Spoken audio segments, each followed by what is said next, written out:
Okay, so this half of the session I'm talking about data and metadata. Metadata effectively means data about data. So these are not the original documents, not the transcripts that you've created from the recordings, but rather writing about those transcripts. And the first of those kind of things to talk about is the field note. Actually, the field notes are not strictly speaking about the transcripts. The field notes are about the session that you're at.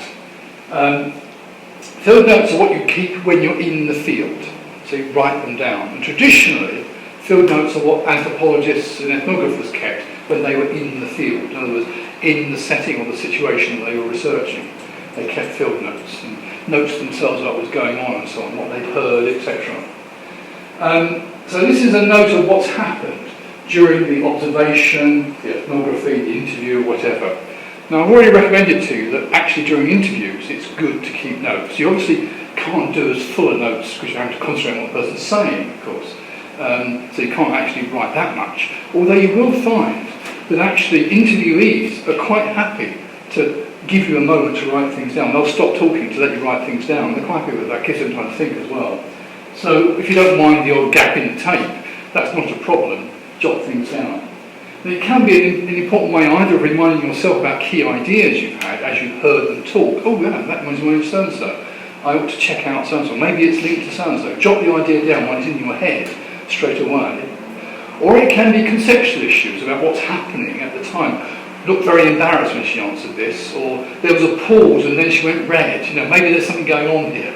Write yourself a note that something might, some further interpretation might be necessary in terms of what's actually said in the interview. Now, of course, if you're doing ethnography, the field notes are even more important because then the field notes are a record of the things you've observed. You're sitting there observing things, or you're working with somebody else and doing things. And I came across a famous example of this. I reread it recently. And it turned out I'd misremembered. I can only remember, it's quite strange, isn't it, how you get the original version, you tell the story several years running, and you reread it, and you think, that wasn't what I thought at all, it's quite different. And having done that, I can't remember the real version now. I can only remember my original wrong version. But basically it's an ethnographer who I think was working, well, I thought he was working in a factory, but I don't think he was. I think he was working in an office. But he didn't want to take field notes in front of everybody else. He was actually doing the ethnography, so he was working in this place alongside other people as a standard worker, but studying what they were doing. Partly covertly, so most people they didn't know he was researching. He didn't want to give the game away by taking notes in front of them. So what could he do? He couldn't remember everything that went on the whole day and then write it up when he went home in the evening. So he had to have some way of getting away from them, some way of escaping from them. So he used to go to the toilet. And in the toilet, out would come, in fact, the way he described it, I thought he had a notepad when he put it out of his pocket. It turns out that he used the loo paper to write on. And in those days, it was what's called I don't remember ISOL paper. It's not the soft stuff that you get these days. It was quite hard paper. He said, he always goes back to his field notes, bits of ISOL toilet paper with notes written on in the loo. Well, apparently the game was up when his colleagues at work started asking if he had something wrong. Because he was spending so long in the loo, had he got a gut problem or something. So that the whistle was blown. And eventually he came out and eventually admitted what he was doing, and it was okay to do that. Another famous example of this, by the way, is, I remember the name of the site, it's called is it Rosenheim and Rosenheim, I think, on being sane in insane places. Have you heard of that? It's one of those trendy things. I remember reading it back in the 70s when I started doing social science. It's a thing to read in those days. It was basically a group of researchers who got together to find out about the process that went on inside mental hospitals once you were diagnosed as having mental illness. What they did was they pretended to have a single symptom of mental illness, went to the doctor and complained about it, didn't tell the doctor what they were doing, but went to the doctor and complained about a single episode, and then they got referred to the mental hospital. So they went to the mental hospital, and of course they then observed what happened. And out of this came the whole idea that you become medicalised in the hospital, you almost, even if you're sane to begin with, you become insane because of what hospital does to you. It was quite a cause célèbre when the results came out. But one thing that happened in the hospital was that they, to begin with, again, they would go off somewhere private, in the bedroom late at night, or in the corner in the garden, trying to write their notes, their field notes, what they were observing, keep a record. But in the end, they found that nobody cared. None of the nurses took any note, none of the not nurses took any notes of what they were doing at all. And in the end, they did it in the day room, just sitting there writing notes of what they were doing. Nobody cared at all. Nobody seemed to take any note. Even the other mental hospital patients didn't seem to notice. Except afterwards, when they finished the project, oh, by the way, they had to get an affidavit to start with to say that they were in fact sane, just in case things went wrong, they couldn't get out. So they had a lawyer's statement saying they were sane. This was all an exercise. They all got out, published the research, and actually it then turned out, looked back at some of the notes that the doctors had been keeping, not doctors and nurses had been keeping about them, and one of them found in his notes was the phrase incessively or works at writing behaviour. And obviously there's one of the researchers sitting in the day room writing his notes, so that was translated into this compulsive writing behaviour kind of episode. So there you are. So field notes can be taken in all kinds of places under all types of guises. But you can take them during interviews as well. The idea is to keep a record of what happened during that time as much as you can. Of course, it's very hard to do that in a detailed fashion. Things go past fast and you can write them, that's for sure. And if you're going to have to take breaks every now and again, you've got to remember the significant things and try and remember what people say. Things to remember about field notes is they're for your notice only. So they can be open-ended, loose, unruly, messy, doesn't matter. Get them down, that's the important point. Doesn't matter, only you are going to read them. You can be rude in them, you can say what you like. You can write comments that nobody else can read, because that's fine, because only you will read them.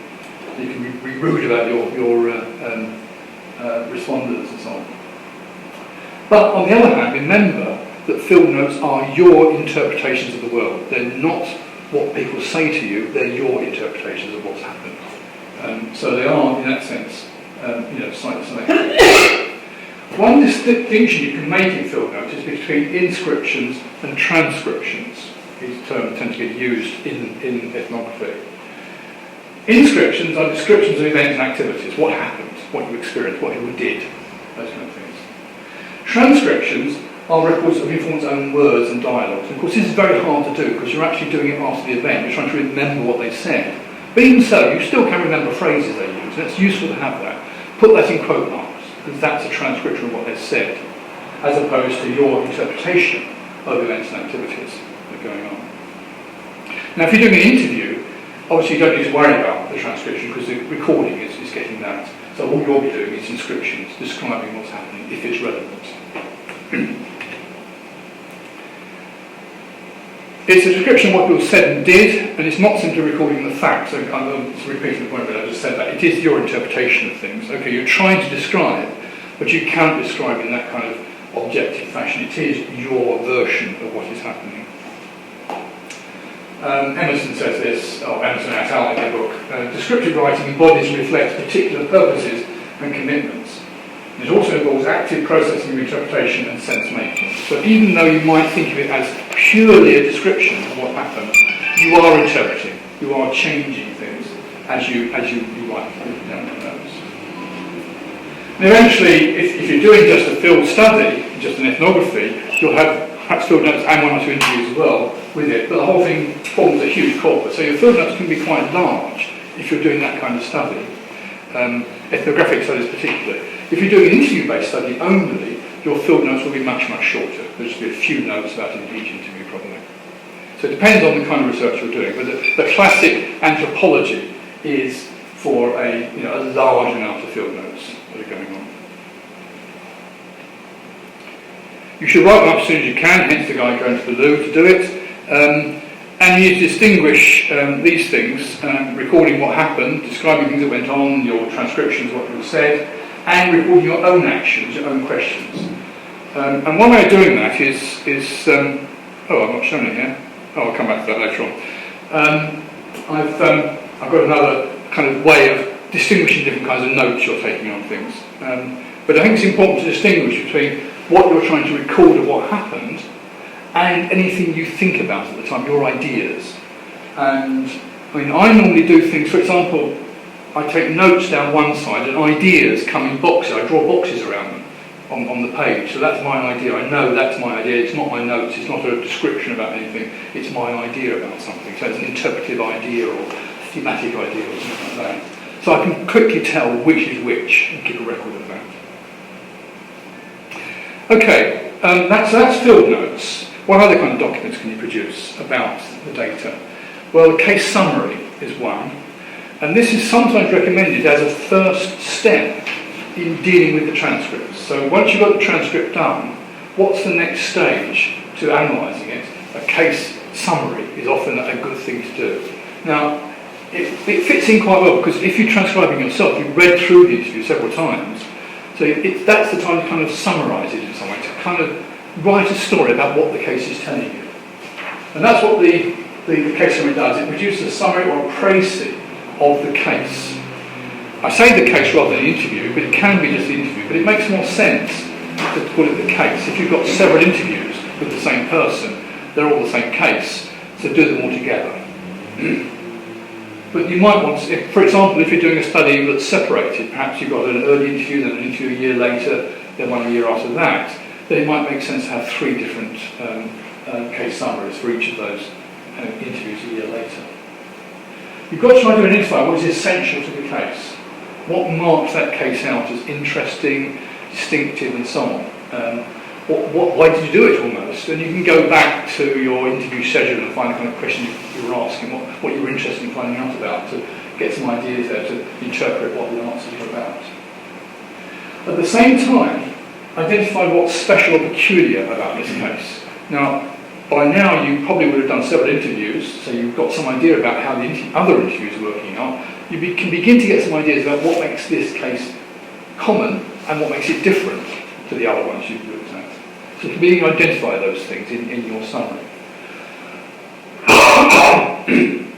And you can also use it as a way of being familiar with issues, things and ideas. As you're reading it through and writing a summary, you begin to get in mind certain things that are coming up. Maybe common themes are coming out. Maybe common explanations, common activities, common experiences are coming up. Things that are worth noting. Jot those down and begin to get ideas for your analysis coming out of that. One thing you can do as a way of doing summary is to summarise the summary and carry on doing that. It's called a recursive abstraction, where you do a summary and then you summarise the summary and summarise the summary again, maybe 2 or 3 times, gradually getting shorter and more compact and trying to get down some kind of essence. What are the key things coming out here? And that almost is like a forcing exercise. It's forcing you to think carefully about what's in the case, or the case is, you do several, and what's in there. And that almost kind of focuses you in on certain themes and ideas. So you can see how these are forcing you the analysis of the data you're getting. There are problems with doing that. Maybe that poor summaries produce poor abstracts at the end. So you need to be careful how you do it and maybe even document the steps. It's a nice idea you might try out. None of these things are compulsory. You don't have to produce a case summary. You don't have to do a recursive abstraction and so on. None of this is compulsory. In fact, none of the analysis is compulsory except some of it. You have to do some analysis, but no method is compulsory in this area. But nevertheless, this is something that people do find useful and a good way of starting the analytic process to do a case summary of each case. It can be quite short. It can be just page A4, for example, of something that might be 20, 30 sides of A4 interview. So it can be quite a short document. Another common document we produce here is the memo, and this is an idea that comes from grounded theory. It's a kind of theorising and commenting about codes as you go, or at least that's what grounded theorists say. I think it's used more generally than that. Here's the classic definition. This is from Glaser and Strauss, are the 2 people I mentioned them last week in the book list. Glaser and Strauss started grounded theory. I'll be coming back to their work in a few weeks' time to look at some more detailed examples of what they recommend. But one of the key activities they write about is writing memos. Memos are short documents that you write about the analytic process. And in particular, Glaser says it's this: a memo is a theorising write-up of ideas about codes and the relationships as they strike the analyst while coding. It can be a sentence, a paragraph, or a few pages. The memo itself can be a sentence, a paragraph, or a few pages. It exhausts the analyst's momentary ideation based on data with perhaps a little conceptual elaboration. So what you get from this is about coding. In fact, they say in other places that memos are about codes, or at least about coding the process. It's also, it can be various length, of course, but it's done at the time. The analyst's momentary ideation. What a way to put things. But anyway, I think we know what he means. Do it as if the idea comes to your head and write it down. And it's based on the data. Again, this is what grounded theorists suggest, that everything is based on the, that's why it's called grounded theory, it's grounded in the data. So it's grounded in the data, and that's what you're doing. You're kind of drawing out from the data these ideas. And a little conceptual elaboration. Don't go too far with this, he says, but he's saying, I think you can go much further than this, but anyway, that's Glaser's definition. I think memo can be used much more broadly. I don't see why you can't write memos about anything. Codes, of course, that's what grounded theory suggests. A memo could be about a document, it could be about a case, an example, a situation, a setting, an event, and so on. A whole lot of things it could be about, I think. If it's relevant to your analysis, it's worth writing a memo about. And here are some of the things you can do with memos. You can have a new idea for a code, you're just reading something, maybe I should have a code on Thursday. Write it down quick before you forget it, and come back later and do the coding. Placeholding, a quick hunch, maybe there's a relationship between X and Y. I'm not quite sure about that, just check that, write it down before you forget it, write a memo on it. I think there's a relationship between these two things. Could be an iterative discussion. You've made some previous reflective remarks and you're going to integrate to the, in another memo I talked about this one, now I've got this, maybe there's something that links that to that, and these cases are like this and these are like that, and maybe there's something in this, write stuff, and almost like a note to yourself about what you're thinking about. You can use it amongst, if you're doing a team project, you can use it amongst researchers in the team to exchange ideas with each other. You can write each other memos about the data. You can question the quality of the data. I'm not sure he's being honest here, the respondents. Maybe you doubt the honesty of the replies. You can question the analytic frameworks. This is a coding type issue. Do I need this code? Can I combine it with another code? Can I do away with it altogether? Something on puzzling or surprising. This is interesting. This case is quite different from the others. I need to think about that. Why is this person doing these things completely differently from everybody else?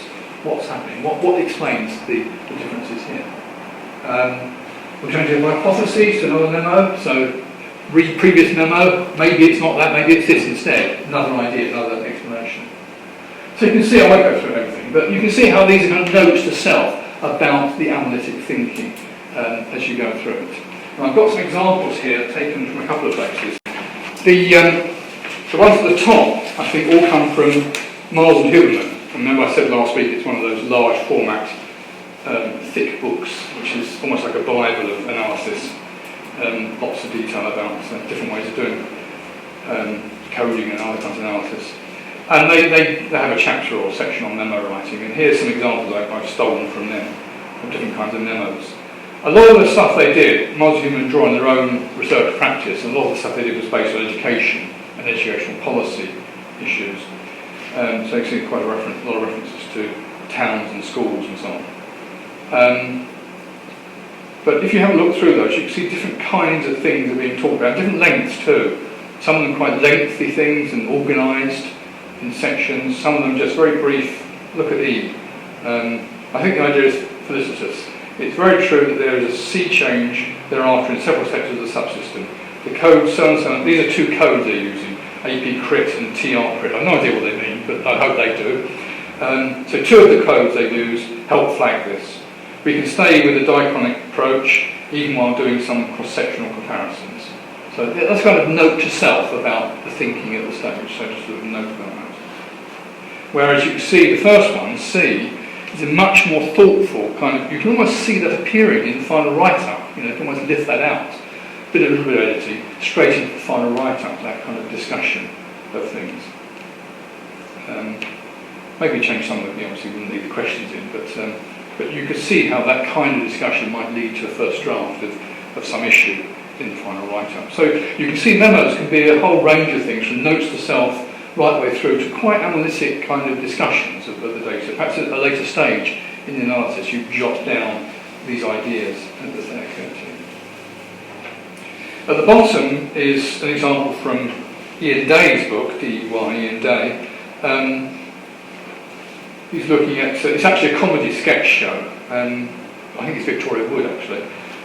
Connie and Beattie talking about deodorants. And he writes memos, quite detailed for the amount of text, but here's the memos attached to the text rather than attached to code. So Day takes a different view about memos from the grounded theorists, although he is actually a grounded theorist most of the time. So he's using it kind of almost like reflectively thinking about what they're saying. So it's a joke episode. You know, Connie says, like deodorants, they work on a certain amount of time, and then bang, people are backing away with handbags over their noses. And Beattie says in reply, "You're not ponging too bad at the moment, Connie." So there's a kind of a comedy exchange between them, and then he writes his memos about what's going on here, what it means to him, what kind of ideas the coding are prompted to his mind by reading that sketch. Particularly important is number 2, the element of incongruity. The handbag over their noses kind of thing. That's a kind of comic episode, isn't it, really? It's a typical comic point that is used. Okay, so you've got some ideas now about the kind of things you can write in memos and what memos are for. 1 or 2 more points about memos. You should date memos, and so you know when you wrote them. That's quite important, actually, that you know when you wrote them. Because if you're working over a long project, like a PhD that lasts 3 years, you want to know whether it was an idea you had in year 1 or an idea you had in year 3. It makes a big difference knowing that. So date them. Possibly you can put other information on them as well. If they're linked to a place in the field notes or a case or a code or whatever, put a link in so you don't lose it. Of course, if you're using a computer in vivo to do all this work, you can put those links into the database. Do that. But if you're not using software, then write it on either on the Word document you're using or on the paper. You can put notes in the margin or separate sheets of link to the data, so you could actually, in the transcript, in the margin, you could say memo 25, and then that links that transcript to the memo you've written about it, so you can see there's a link there. But of course, if you use computers, then that they do all the work. The handouts aren't just given you, by the way. Okay, this is what I referred to earlier on when I was talking about field notes. You can do the same with memos. Here's a way of keeping separate the different kinds of things you might note in memos or in field notes for that matter. And it's use of these ON, MN, TN and PN terms. Of course, just use OM, T and NP if you want to. But some kind of way of identifying that this little bit of text, this paragraph or whatever, is an MN. And the differences are these. So these are things you can write about. First of all, observation notes. This is what you saw. This is where we go back to the field notes. This is a record of what you saw, what you observed, what people did, what they were doing, or what they said about it, and how they responded, and so on. What you thought about it, how you felt about it, and so on as well. So an observation note. Or it could be a methodological note. This is notes to you about, this is where we get to the meta level. It's not actually the things that happen, it's you thinking about the things that happen.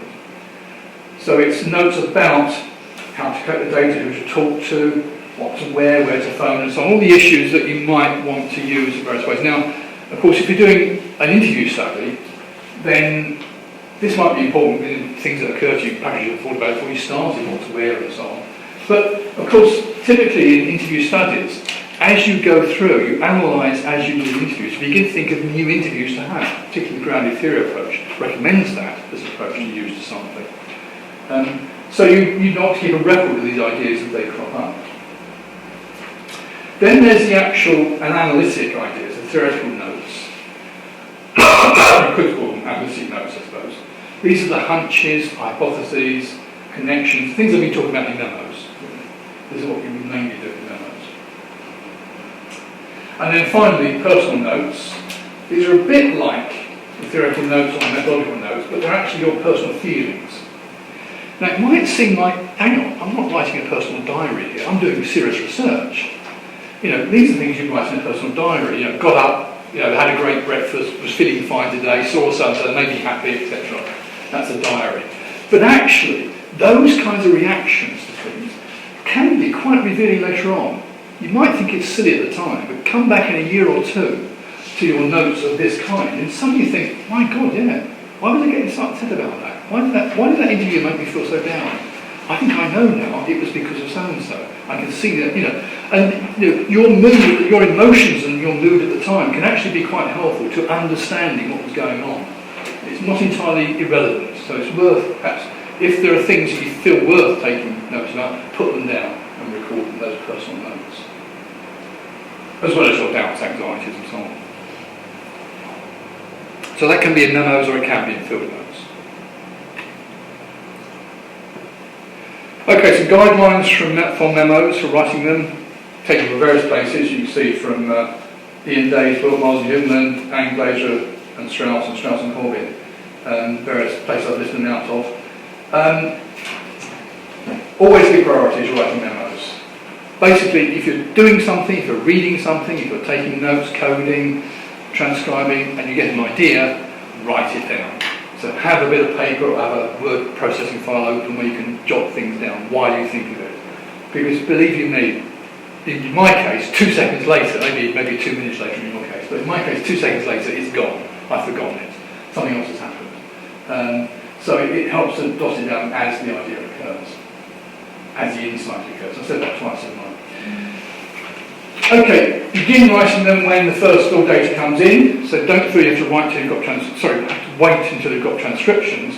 You can start straight away when you've got some data to work on. Keep them separate from the data. They are not the data; they're your comments about the data. So they're not original data. So you have a separate file for them. Or if you're actually jotting on, by handwriting on the transcripts, do something that indicates they're different. You could do kind of a pen, or like I do, put a square around them to indicate they're a memo, or something of that kind, so you can see they're different. Indicate what's just a hunch. Something about the tentativeness of the idea. If it's a tentative idea, say so. I'm not quite sure about this. Might be something so. On the other hand, if it's something more thoughtful, then it may be worth spending a bit more time writing it. Well, write a longer memo, because it's something you really kind of bring together ideas. Put it all down. Memos can be modified as you want. They're not the data. You do what you want with them. Throw them away. If you're stupid, throw them away. I just keep them all. But put them aside. Note them as, rejected, or something like that. You can do that as well. You can change them. No, this is wrong. This actually should be so and so. Rewrite them. That's fine. Do what you like with them. Keep lists of codes handy to help, because it might be about the codes, and memos can be about things to do with the codes. One of the things you do with coding is have a lot of tidying up to do. I'll come back to this later on when I talk about coding. But one issue that crops up quite often is you have too many codes. So that tidying up the codes is an issue at a certain stage of analysis. So memos that suggest ideas for that might be useful. The last two I'll put question marks on, because I don't agree with this. This is something that comes from Glaser and Strauss. These ideas. Keep people and cases out of memos. Make sure memos are not just examples, they're about ideas and concepts. Well, I don't see why you can't do those two things. So my view would be memos can be about people and cases and so on, as well as about concepts and ideas. And I don't see why you can't have examples in memos. In fact, I've done that in NVivo. You can cut and paste, just cut and paste from the interview into the memo. Then you've got, you're almost starting your write-up. You've got your commentary about it, and then the example. You've done it, then and there. So why not do that? As long as you make clear that this is quotation, you know that. Make sure you use your quote marks and so on, so you can tell that it's not your speech, it's somebody else's speech that's there.